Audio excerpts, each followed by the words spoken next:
Hi, I'm Chris Wade, and I'm a consultant speech and language therapist based in South Wales, and this webinar is about clinical report writing. So when I explained to my wife I was going to deliver a presentation on or a webinar on report writing, the first thing she said to me was, "What makes you qualified to teach people about this?" And it made me kind of sit back and reflect on my practice and reflect on what I do on a day-to-day basis. And every single year, I'm either writing kind of 100 to 150 thorough reports, or I'm reading vast number of reports through Tribunal Bundles, for example.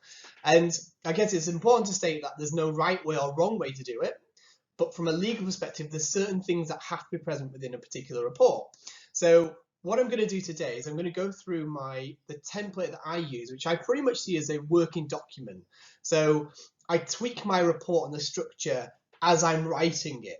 So I've got a set structure, but there's little tweaks I'll make depending on the type of child or depending on the particular diagnosis.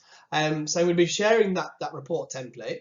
And in addition to that, I'm going to go through top tips that I've learned through time that help me to tell a cohesive story about what the child's strengths are, what their difficulties are, and the recommendations or provision that needs to be put in place in order to meet those challenges. So as I've already said, my name's Chris, and I'm a speech and language therapist, and I'm based in Caerphilly in South Wales with my, I'd say, growing family of 4 children, wife, and a little puppy called Dixie. So after I finished my linguistics degree, I took a 3-month break and then did a degree in speech and language therapy.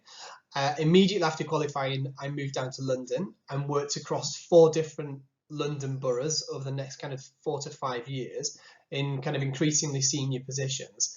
And during the whole of this time, I was working in kind of specialist schools, community clinics, mainstream schools, and then I did a stint working with adults with learning disabilities. And once I set up in my independent practice, which is about 12 years ago, I was doing a little bit of NHS work and a little bit of private practice work, and the private practice work involved working on behalf of the local authorities as well. When I finally moved down to South Wales, which is about 8 years ago, I continued working independently, but also began to work over probably about an 18-month period for 2 different NHS trusts in South Wales. So again, working within the same settings. In addition to this, I've been lucky to have quite an extensive kind of international kind of work experience, working across Russia, across the Middle East, in Nigeria, and in India over the past kind of 7 or 8 years. The vast majority of work that I do now is I work with children and young people. I do thorough assessment, so I'll start with an observation. I'll then speak to the class teacher. I'll pull the child out and do usually standardised and plus an informal assessment.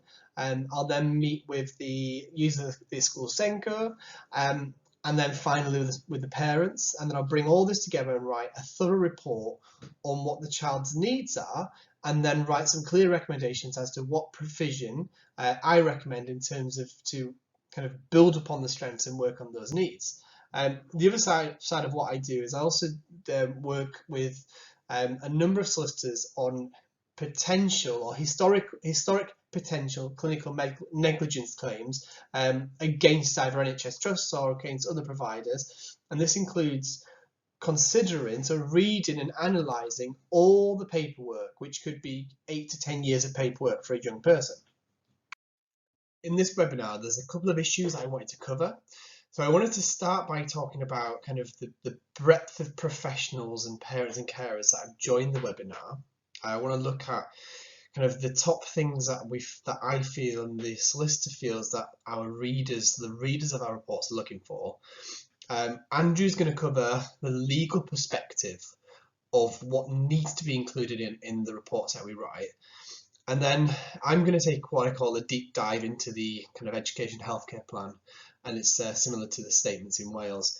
And I'm going to look at parts 2 and 3 of the statement and sections B, E, and F of the EACP, which are the main bits that we contribute to. Finally, I'm going to go into kind of everyday top tips for general report writing, and then give some information on where to find out more, which includes my social media accounts where you can ask lots of more questions.